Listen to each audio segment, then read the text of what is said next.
Algunas escenas de este programa han sido recreadas. Los condados rurales del sur de Ohio son perfectos para las actividades al aire libre. Pero la tranquilidad de esta comunidad discreta fue deshecha en 1989, cuando un francotirador asesinó a un amante de la naturaleza sin ninguna razón. Fue solo el primero de una serie de asesinatos al azar. Oculto a lo lejos, tras un rifle de largo alcance, un hombre enloquecido estaba cazando a humanos a lo largo de las carreteras del condado de Ohio. La evidencia se acumula, no tiene sospechosos evidentes. El centro de comercio es bombardeado. Ted Kaczynski es arrestado. Fugitivo a un prófugo. Los archivos del FBI.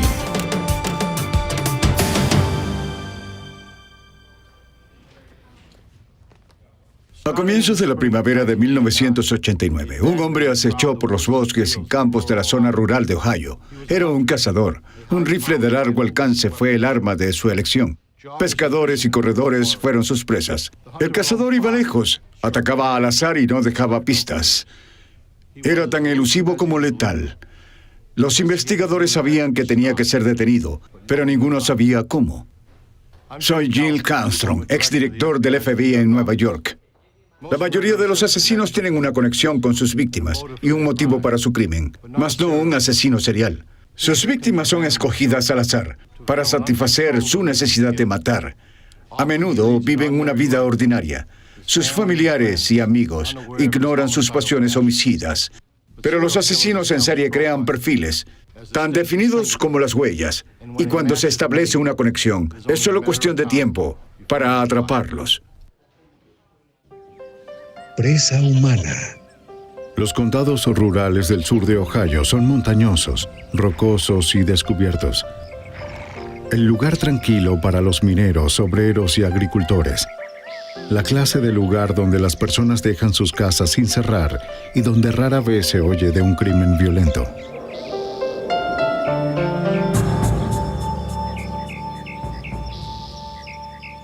El 1 de abril de 1989, Donald Welling, de 35 años, hizo lo que solía hacer los sábados. Salió a trotar por las calles del condado de Tuscarawas.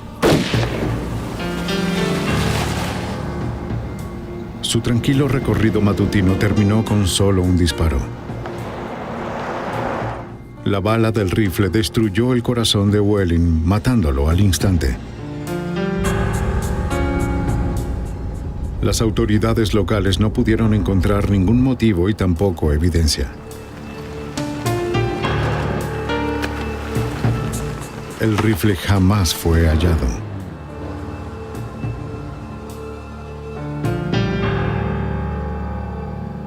El 10 de noviembre de 1990, un sábado por la mañana, 19 meses después, en Ohio, Bannock, Jamie Paxton, de 21 años de edad, se levantó temprano para ir de casa con su ballesta. Después de dejar su ballesta en el auto, dio un paseo a través de la hierba a un lado de la ruta estatal 9. Paxton estaba solo y desarmado. No se dio cuenta de la camioneta roja que se detuvo a corta distancia.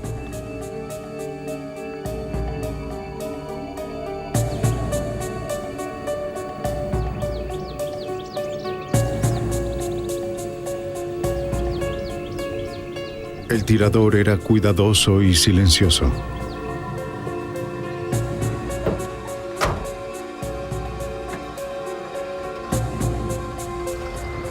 Jamie Paxton recibió 3 disparos con un rifle de largo alcance.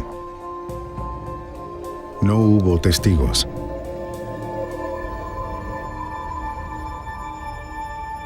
El asesinato horrorizó a una comunidad tranquila que consideraba que el asesinato era un problema para las ciudades grandes. Los accidentes de caza no son comunes en el sur de Ohio, pero el alguacil del condado de Belmont, Tom McCord, supo de inmediato que este no lo había sido. Al ver más de una herida, supimos que no podía ser un accidente. Una muerte accidental de cacería solo se genera por un disparo. Además, vimos que era una herida de bala en vez de una flecha y no era temporada de armas. La jurisdicción del alguacil Tom McCord es grande en términos geográficos, pero la comunidad es muy unida. Ahí las personas trabajan duro y es como si se conocieran entre todos. Incluso McCord conocía a Jamie Paxton. Lo que no sabía era quién lo había asesinado. El hombre armado no dejó pistas. Revisamos el área en busca de cartuchos usados, huellas de neumáticos, cualquier cosa en esa zona de donde provenía el disparo. También revisamos el espacio alrededor del cuerpo en busca de los proyectiles que sin duda pasaron a través de él. Incluso usamos detectores de metales para buscarlos. En ese momento no encontramos nada. Habrás escuchado de que estuvo en la Marina. Es lo que se comenta. Luego de entrevistar a los amigos, familiares y conocidos de Jamie, no fueron capaces de encontrar a alguien con un motivo para matarlo. Todos en la zona conocían a Jamie Paxton. Incluso hasta el día de hoy no hay nadie que conociéramos que no le haya agradado al joven. El alguacil McCord, al parecer, tenía un asesinato al azar de un conocido joven sin ningún tipo de antecedentes. Uno que aparentemente no tenía solución, sin evidencia física y sin testigos. Ni siquiera una teoría creíble sobre lo sucedido. Y creo que eso es todo. Después de la muerte de su hijo, el dolor de Jim Paxton la impulsó a la acción. Comenzó a escribir cartas a un periódico local, el Martin Ferry Times Leader, con la intención de descubrir al asesino. Cada vez que me sentaba a escribir una carta, oraba y decía, por favor, Dios, solo dame las palabras para llegar a la persona que mató a mi querido hijo. Las cartas fueron severas y apasionadas. Para el asesino de mi hijo, Jamie, escribió, ¿sería más fácil para ti si escribiera palabras de odio? No puedo porque no siento odio. Siento un profundo pesar por la pérdida de mi hijo. Tomaste una luz de mi vida el pasado noviembre y me dejaste con muchos días de oscuridad. ¿Has pensado en tu propia muerte? Pues sucederá. A menos de que confieses tus pecados y pidas el perdón de Dios, enfrentarás el fuego y la furia del infierno en tu propia muerte. Si el asesino leía las cartas de Jim Paxton, estas no parecían afectarle. El 28 de noviembre de 1990, solo 18 días después del asesinato de Paxton, Kevin Loring, de 30 años, estaba de cacería en el condado de Muskegon, Ohio, a unos 64 kilómetros donde Jamie Paxton había sido asesinado. Mientras sus amigos terminaban de almorzar, Kevin decidió adelantarse.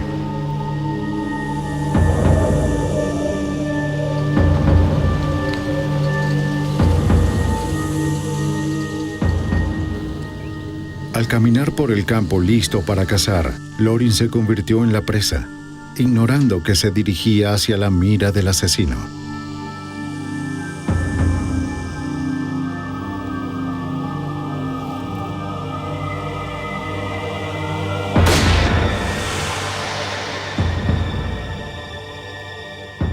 Loring fue asesinado de un solo disparo en la cabeza.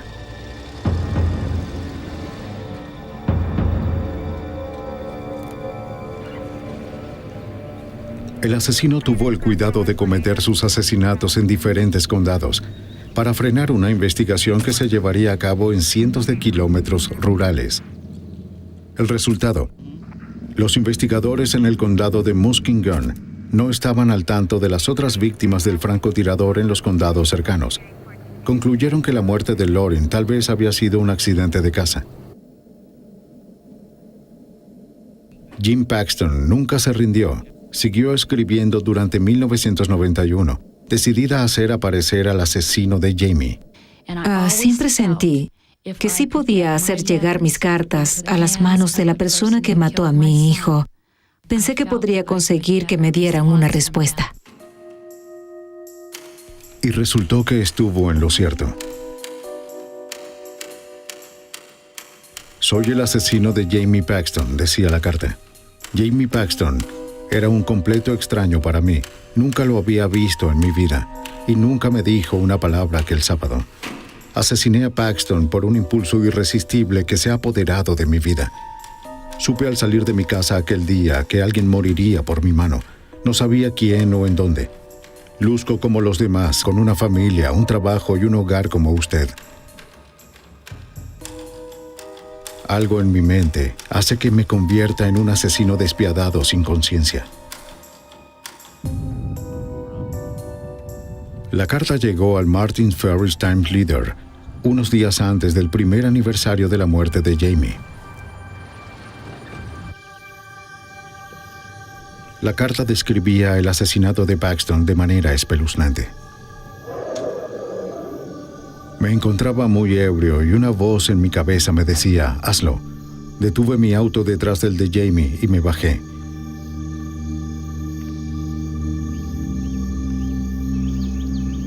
Jamie comenzó a caminar muy despacio colina abajo hacia la carretera. Levanté mi rifle hasta mi hombro y lo alineé en la mira. Me tomó al menos 5 segundos para apuntar con cuidado. Mi primer disparo no estaba alineado y le dio en el pecho, gimió y cayó.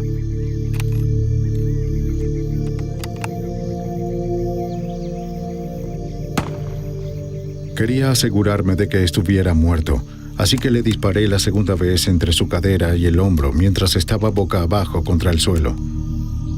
Tiré del gatillo y le di en la rodilla. No volvió a moverse. 5 minutos después de dispararle a Paxton, estaba bebiendo una cerveza e hice desaparecer de mi mente todo lo que había hecho. Dejé de pensar que le disparé a Paxton, sino a una botella en el basurero. Sé que me odias con todo tu ser y tienes derecho. Pienso en Jamie cada hora del día, al igual que usted.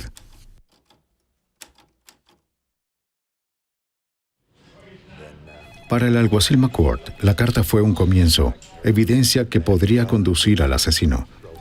Pero necesitaba más, la máquina de escribir que usó para redactar la carta y un arma. Mientras los investigadores buscaban, el asesino continuó con su propia cacería.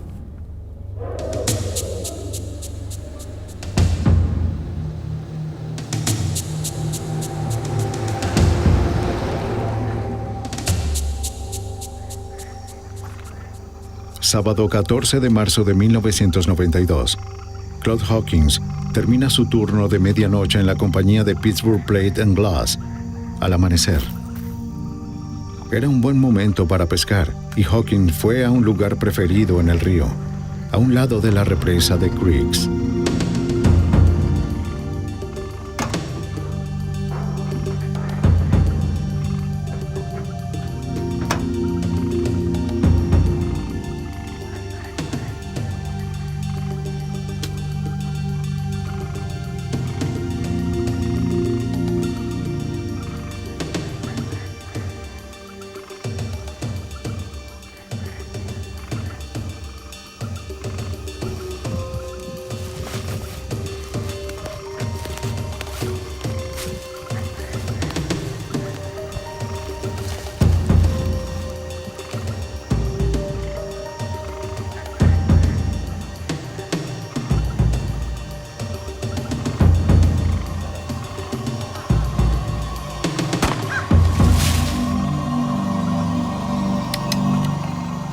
Hawkins tenía una esposa y 4 hijos.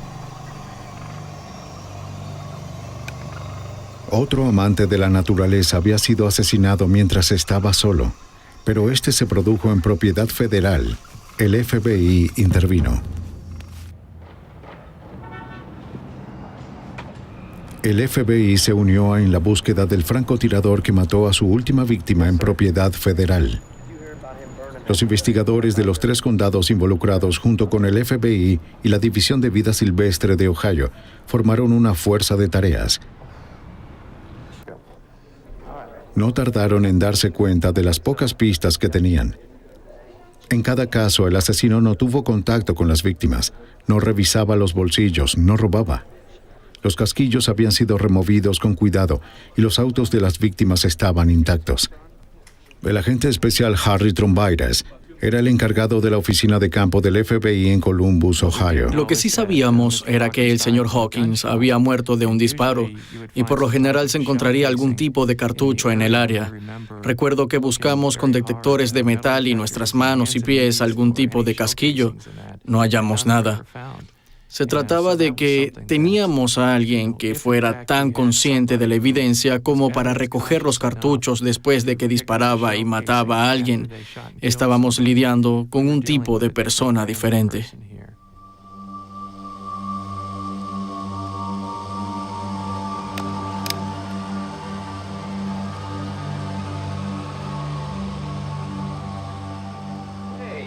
Hola, ¿cómo están? Hola, ¿cómo están? ¿Cómo están?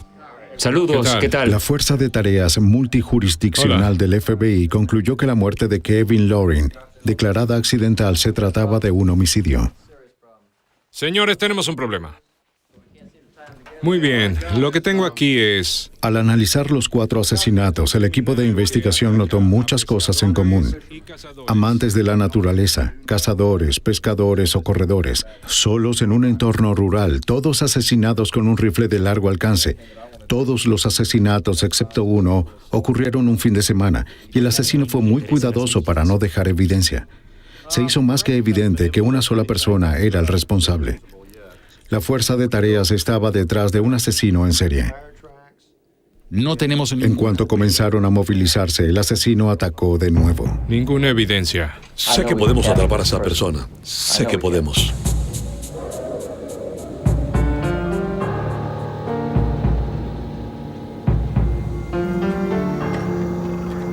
Diez días después de la reunión de la Fuerza de Tareas, el 5 de abril de 1992, el trabajador siderúrgico Gary Bradley, de 44 años, salió de su hogar en la cercana Virginia Occidental para ir a pescar en el condado de Noble.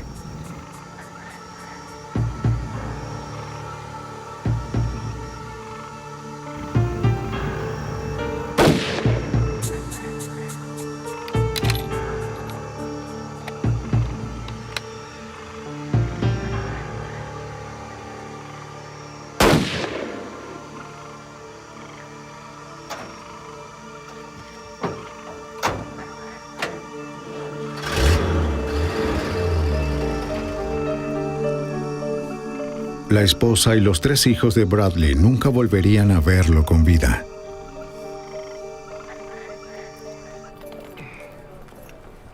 Hola, Dane. La Fuerza de Tareas tenía otro asesinato. El francotirador vial tenía que ser detenido. La unidad quería conocer más de la personalidad del francotirador. Le pidieron al FBI que elaborara un perfil psicológico del asesino en serie. Tal descripción sería de mucho valor para rastrearlo.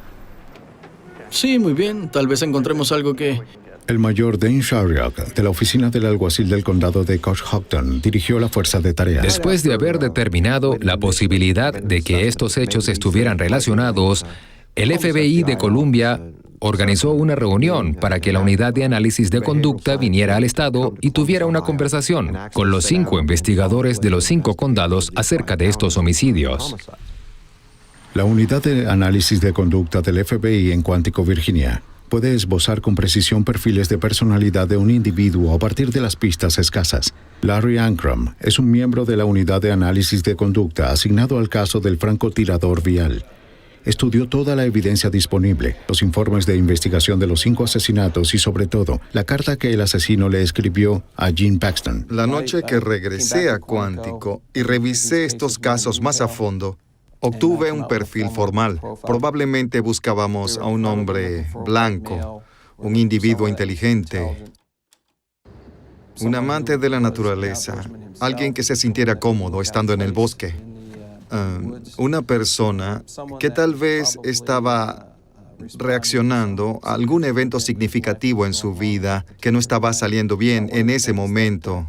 Nos pareció obvio que estábamos lidiando con la mentalidad de un francotirador, alguien que no quería confrontación, alguien que actuaba desde lejos, y esto es algo que vemos a menudo en los pirómanos. Debíamos buscar algunos tipos de actividades diferentes en la que podía estar involucrado, como alguna discusión, disparar a las ventanas o a los neumáticos de los autos, maltrato animal o un incendio provocado.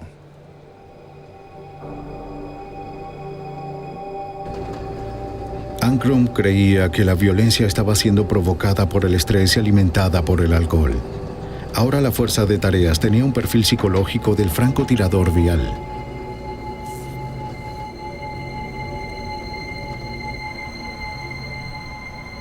Y tenían su carta. Los científicos forenses del FBI las estudiaron a fondo. Encontraron características distintivas en el tipo de letra.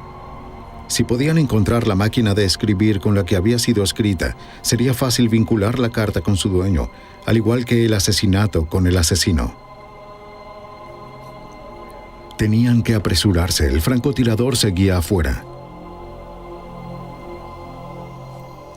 El 21 de julio de 1992, dos cazadores en el Parque Estatal del Condado de Muskingum se encontraron cara a cara con el asesino.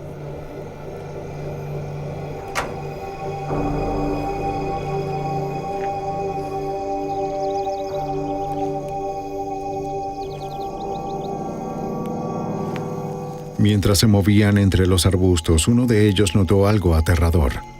Una figura cercana con un arma apuntó directamente hacia ellos. ¿Qué estás haciendo? Lo llamaron y el hombre huyó hacia una camioneta roja. Sucedió muy rápido como para que los cazadores pudieran ver con claridad al hombre o a la matrícula del auto. ¿Viste la matrícula? No, no la vi. Desconcertados llamaron a la policía local, quienes alertaron a la fuerza de tareas. Necesito que pongan todo esto en orden. Durante 1992, desesperados por atrapar a un hombre que seguía listo para matar, la fuerza de tareas investigó y descartó a más de 100 sospechosos. En agosto de 1992, después de 3 años, la investigación había llegado a un callejón sin salida. La unidad estaba desesperada por obtener información y decidió hacerlo público. La opinión de la fuerza de tareas sobre los homicidios es que realizaron una conferencia de prensa y emitieron un comunicado del FBI donde detallaban el perfil del hombre al que buscaban, para pedirle a cualquiera que presentara la información que tuvieran. El FBI emitió un comunicado y fue masivo de una vez y llamó la atención de todos. Las noticias de las 6, todos estaban mostrando este caso. Los teléfonos empezaron a sonar al instante. Wilson.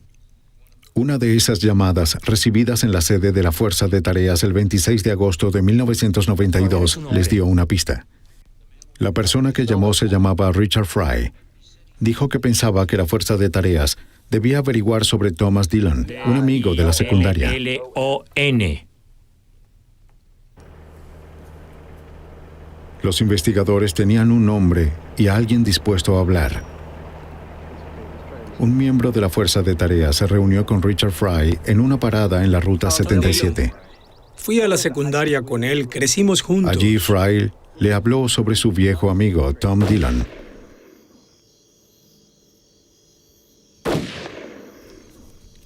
Solían conducir por las zonas rurales de Ohio y disparar a las señales de tránsito y animales pequeños.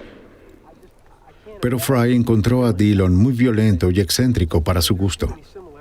Obsesionado con asesinos en serie como Ted Bundy, Dillon se había dedicado a matar a las mascotas y al ganado de las familias y a provocar incendios al azar. Fry se casó y durante la década de los 80 se olvidó de su amigo extraño. Pero en 1989 Fry se encontró con Thomas Dillon en una exhibición de armas en Cleveland. ¿Tom? Thomas. Dillon volvió a invitarlo a un paseo con él, como en los viejos tiempos. Y traté de... Es difícil olvidarse de las viejas amistades y Richard Fry se encontró una vez más conduciendo por las carreteras de la zona rural de Ohio, bebiendo cerveza y disparando a las señales de tránsito. Pero Fry se dio cuenta de que Dillon había empeorado. Dillon le preguntó a Fry si pensaba que él alguna vez había matado a alguien. Nos conocemos desde hace tiempo. Desde hace 27 años. ¿Crees que he matado a alguien?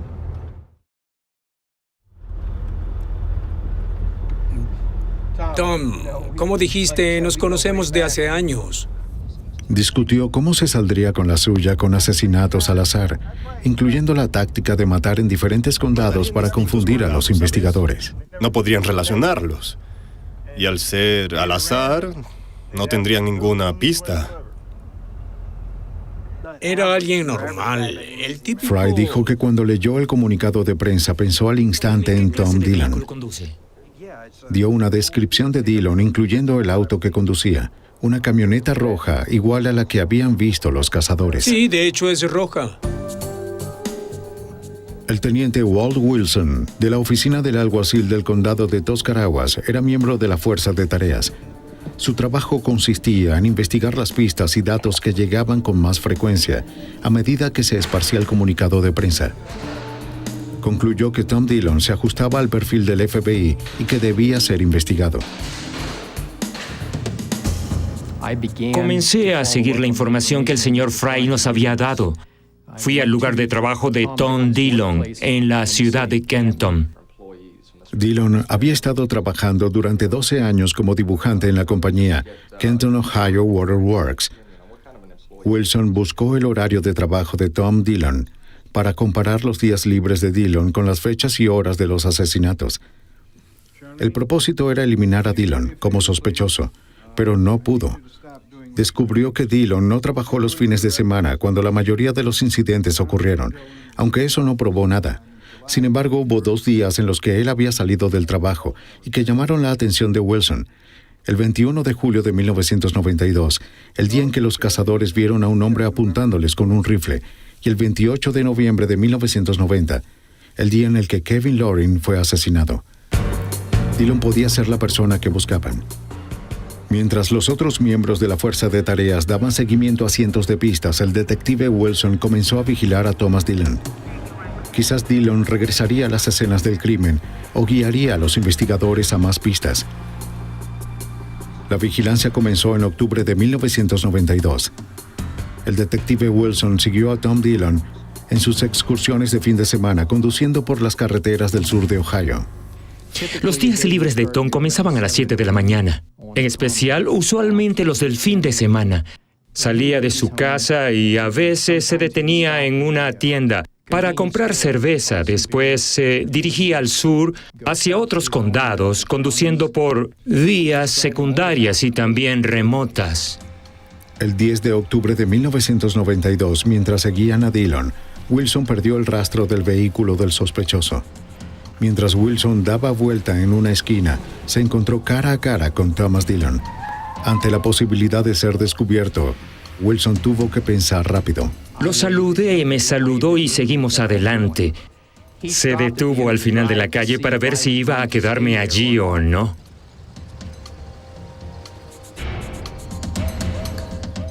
Wilson no podía arriesgarse a ser identificado. Dejó que Dillon se marchara. Mi gran preocupación fue, espero que no se detenga y me pregunte qué estoy haciendo en esa propiedad, porque tenía todo el equipo en el auto conmigo. Y además no quería que viera mis radios y todas las cosas que llevaba.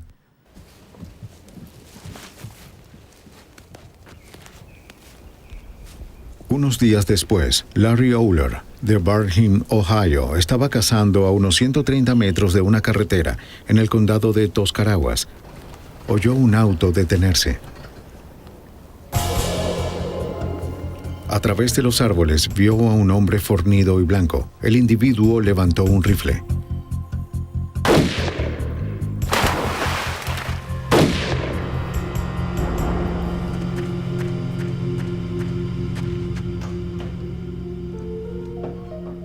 Oler salió ileso y observó con terror mientras la camioneta se alejaba.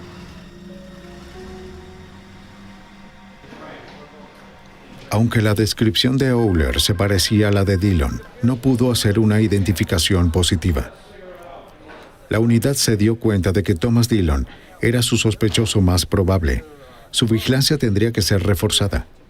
Durante octubre y noviembre de 1992, el FBI coordinó una gran operación de vigilancia aérea y terrestre. Observaron a Dillon disparando a señales de tránsito y rompiendo ventanas de autos con rocas, el tipo de vandalismo descrito en el perfil del FBI. Pero si arrestaban a Dillon por vandalismo, podrían no reunir la evidencia necesaria para arrestarlo por los asesinatos. Es difícil seguir a alguien en una carretera despejada en plena luz del día. Había mucho en juego. Si Dillon intentaba otro asesinato y el FBI no estaba en el lugar correcto, podrían tener otra víctima.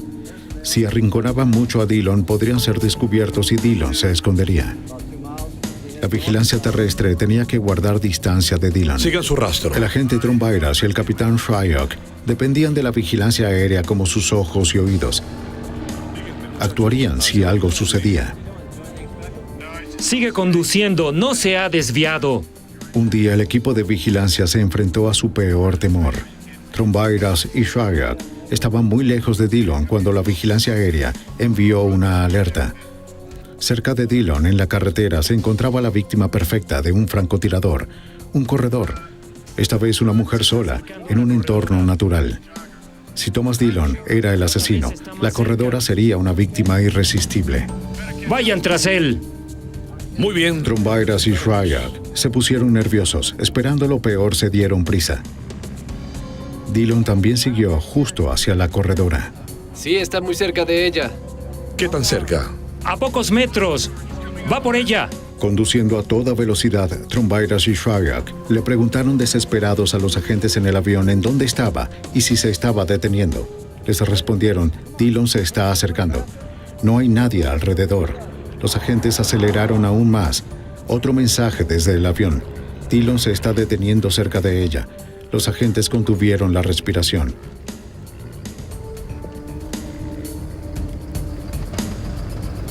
Solo siguió de largo.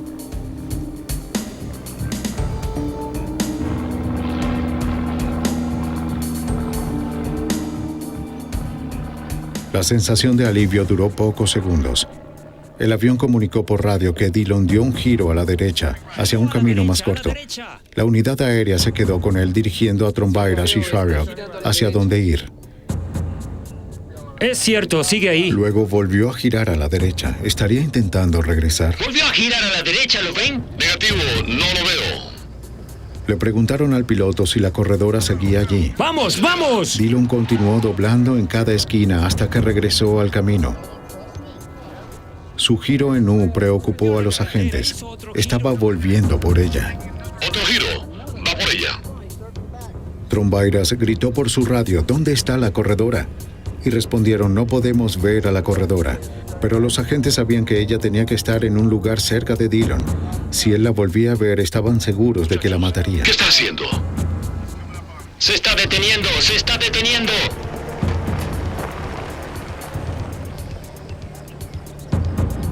La unidad aérea reportó que Dillon detuvo su auto y se bajó. Tenía algo brillante en sus manos. ¿La mataría delante de ellos? No se podía ver a la corredora desde el aire, pero eso no significaba que no estuviera allí. ¿Qué está haciendo? Los agentes en el auto oyeron disparos y temieron que Dillon hubiera atacado de nuevo mientras lo vigilaban. Pero el avión informó por radio que Dillon estaba disparando a una señal de alto. La corredora se había salido del camino. Estaba a salvo sin saber de su encuentro cercano con Thomas Dillon. Eso creo. El juego del gato y el ratón comenzó a agotar a los miembros de la fuerza de tareas. Había mucha presión. Nos preguntábamos si este sujeto saldría a matar a alguien y no seríamos capaces de detenerlo. Y sabíamos de la probabilidad de que él fuera el responsable. Uno trabaja de 14 a 16 horas diarias viviendo en un auto, bebiendo exceso de café y comiendo mal. Es abrumador, mucha tensión.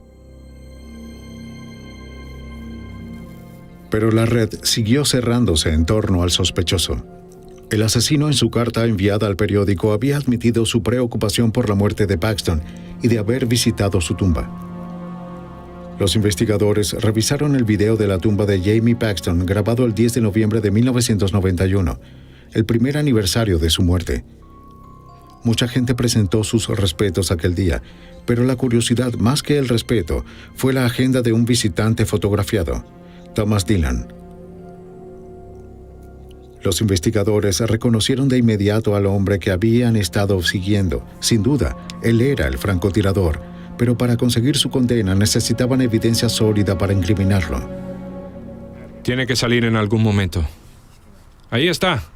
Después del segundo aniversario de la muerte de Jamie Paxton, en 1992, la vigilancia observó a Thomas Dillon ingresando al edificio del Times Leader.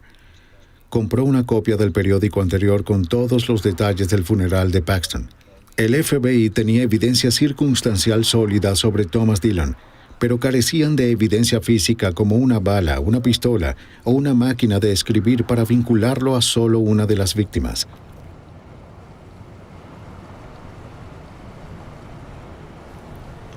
Se acercaba la temporada de caza. Dillon seguía vagando por los caminos rurales ebrio, armado y letal. Las comunidades del sur de Ohio habían sido aterrorizadas durante 3 años.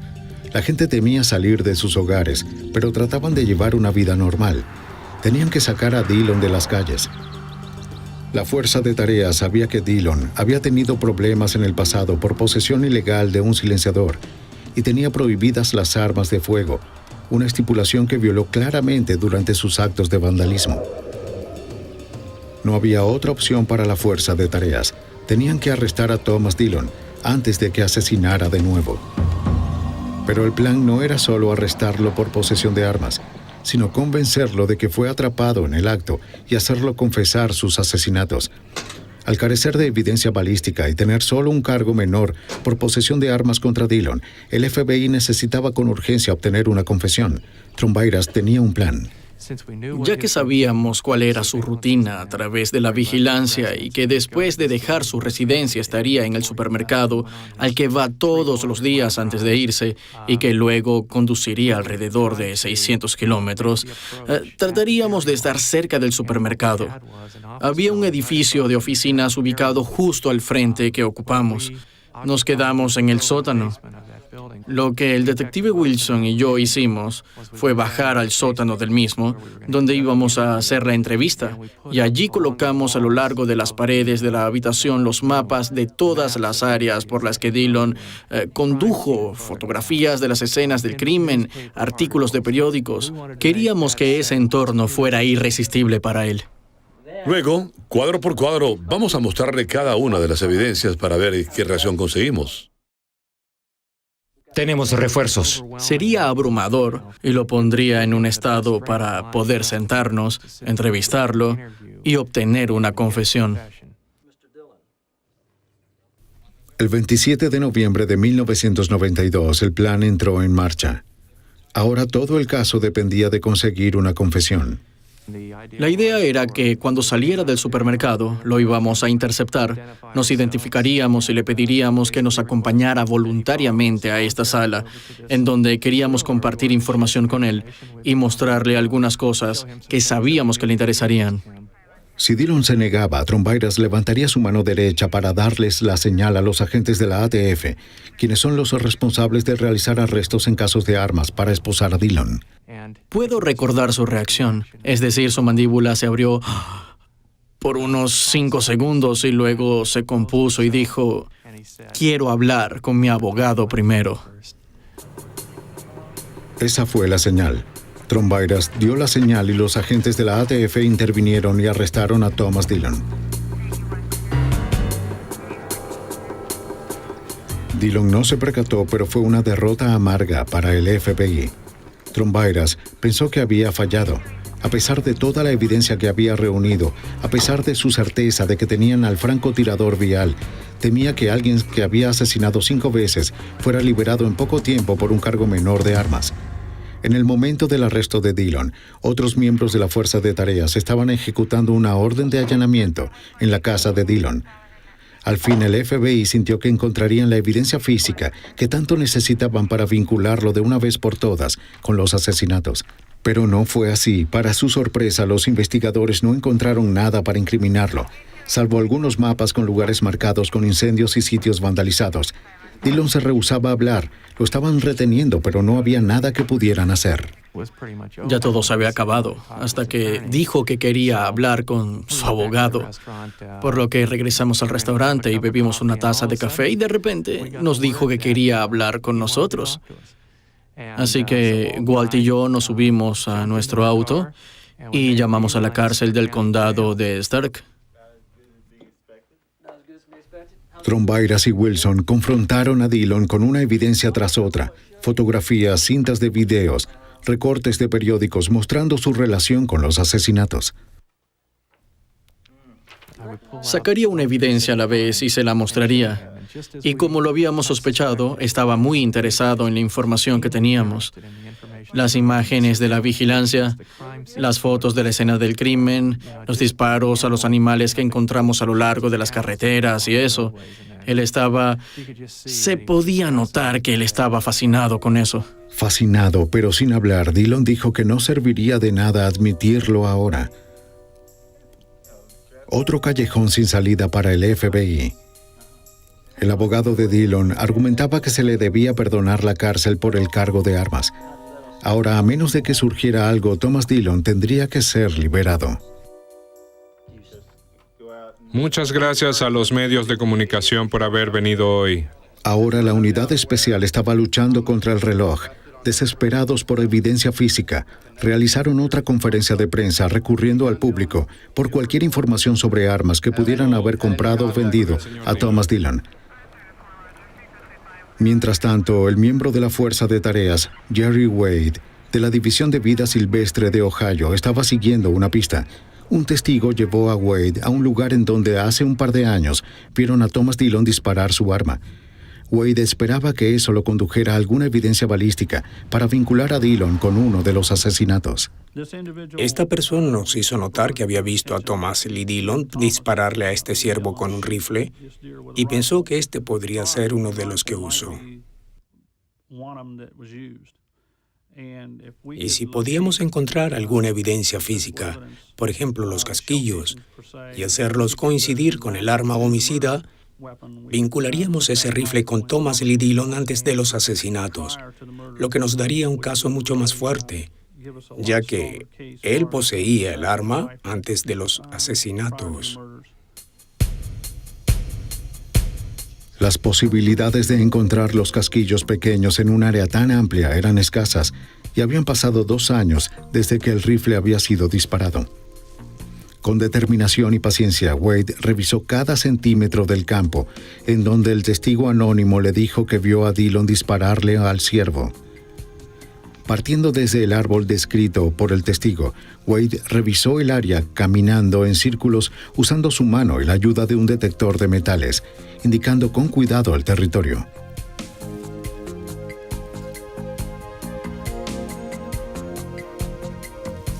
Milagrosamente, Wade hizo un gran hallazgo. Encontró 2 casquillos de balas de rifle que serían identificados como provenientes de la misma arma usada para matar a Gary Bradley y a Claude Hawkins. Al fin, una conexión física con los asesinatos. Sentía que celebraba. No podía creer que los hubiera hallado después de tanto tiempo, desde el tiroteo y el incidente. Además, que la persona no supiera la ubicación exacta del árbol. La escena había cambiado desde que él estuvo allí. Eliminaron una hilera de vallas del área.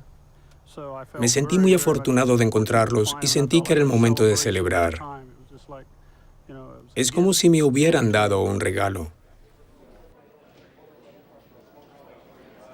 Mientras tanto, la publicidad de la conferencia de prensa pidiendo ayuda al público estaba a punto de dar resultado.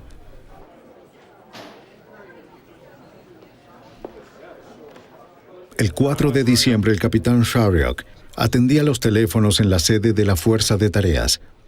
Un hombre llamado Al Cope estaba al teléfono. Dijo que le había comprado un arma a alguien que podía haber sido Thomas Dillon en una exhibición de armas la primavera pasada.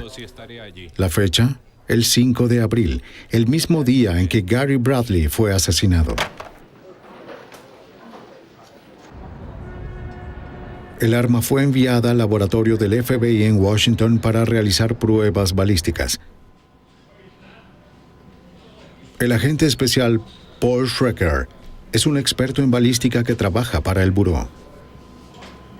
A medida que la bala va saliendo a través del arma, al entrar en contacto directo con las paredes internas del cañón, esta queda impresa con las imperfecciones microscópicas, las características microscópicas que dejan una marca como una huella dactilar.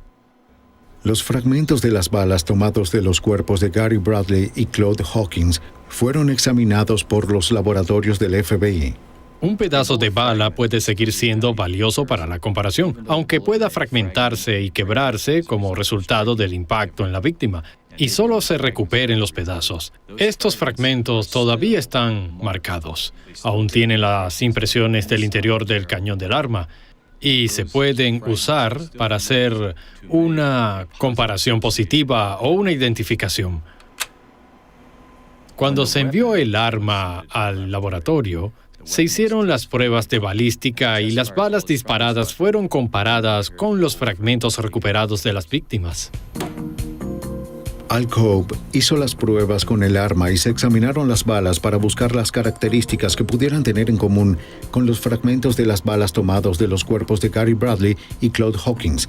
Conclusión: el arma que Thomas Dillon le vendió a Al Cobb coincidía con el arma usada para matar a Gary Bradley y Claude Hawkins.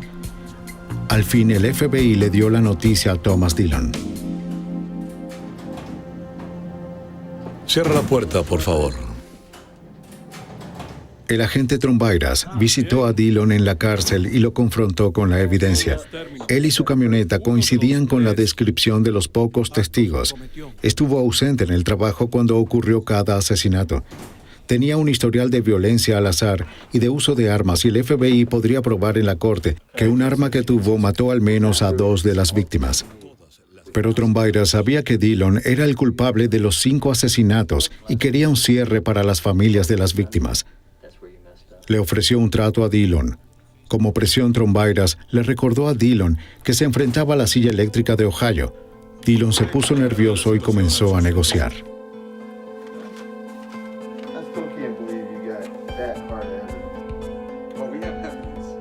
Thomas Dillon se reunió con los fiscales en junio de 1993.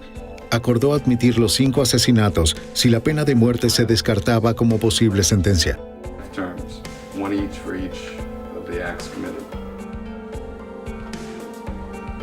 El 9 de julio, Dillon confesó todo a los fiscales para salvar su vida.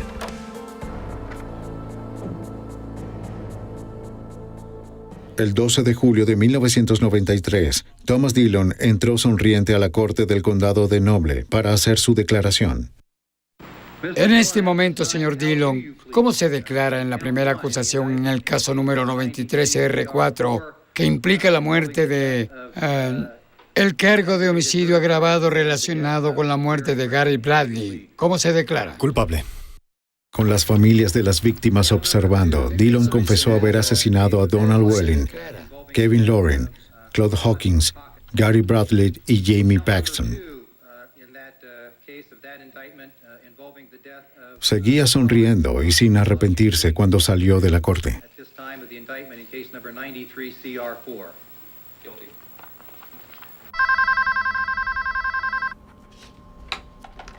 Hola. Hola. Es Thomas. Sí. La actitud arrogante de Dillon fue detallada por la periodista local, a quien Dillon llamó varias veces desde la prisión, asombrándose de su propia violencia, deleitándose con su fama y riéndose de los asesinatos, excepto de uno. No hablaría del asesinato de Jamie Paxton. No, olvídalo, ¿sí? Olvídalo. Jim Paxton, la madre de Jamie, estuvo en la corte el día en que Dillon se declaró culpable. Solo quiero hablar con él sobre Jamie, la clase de persona que Jamie era. Jamie fue todo lo que Thomas Dillon nunca podrá ser. Dillon es un cobarde, se escondió detrás de un arma y Jamie no era así. No sabía que él estaba viendo eso en el noticiero de la noche y eso lo enojó mucho, que lo llamara un cobarde patético. Hablamos con él sobre el arrepentimiento y cómo se sentía respecto a estos homicidios, y lo único que dijo que en verdad le molestaba era el de Jamie Paxton. Dijo que no se había dado cuenta de que era tan joven.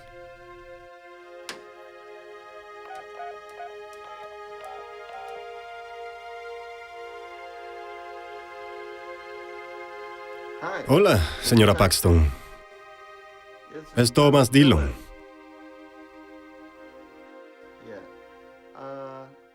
Esa noche, cuando contesté el teléfono, fue como si alguien me llamara para venderme algo. Él dijo, señora Paxton, soy Tom Dillon. Fue lo que pude comprender, el tono de su voz, la manera en la que habló, aún se mostraba arrogante. De verdad hirió mis sentimientos esta tarde cuando me llamó cobarde. Dillon le dijo a Jim Paxton que cuando lo llamó cobarde había herido sus sentimientos. Pienso que no obtuvo lo que él esperaba de mí. Creo que Thomas Dillon podría haber manejado el llanto, los gritos, los sobrenombres, las maldiciones, todas esas cosas. Creo que él podía manejarlo, pero yo no me reduje a ese nivel. Le hablé como madre y pude comprender todo lo que le había pasado a Thomas Dillon. Bueno, lo entiendo. Sí. Después de 3 años, Jim Paxton se sintió reivindicada. Me sentí realmente bien. Salí de la casa por la puerta del frente y por primera vez en 3 años sentí que era libre. Me liberé de Thomas Dillon. Sentí que lo había derrotado con palabras y lo hice todo por Jamie. Thomas Dillon dejó en claro que no quería ir a la prisión de Lucasville, la más difícil de Ohio. Así que Jim Paxton, a través de una petición, se aseguró de que Dillon fuera enviado a donde se le dijo. En agosto de 1993, Jim Paxton ganó un acuerdo de fallecimiento de $25 millones en contra de cualquier dinero que Dillon pudiera ganar en el futuro. La esposa de Dillon había estado tratando de vender su historia a Hollywood. Paxton y el senador estatal Bob Nye aprobaron la cláusula Paxton, que prohíbe que los asesinos o sus familiares se beneficien del crimen. Thomas Dillon permanece en la prisión de Lucasville. Podría salir en libertad condicional en 165 años.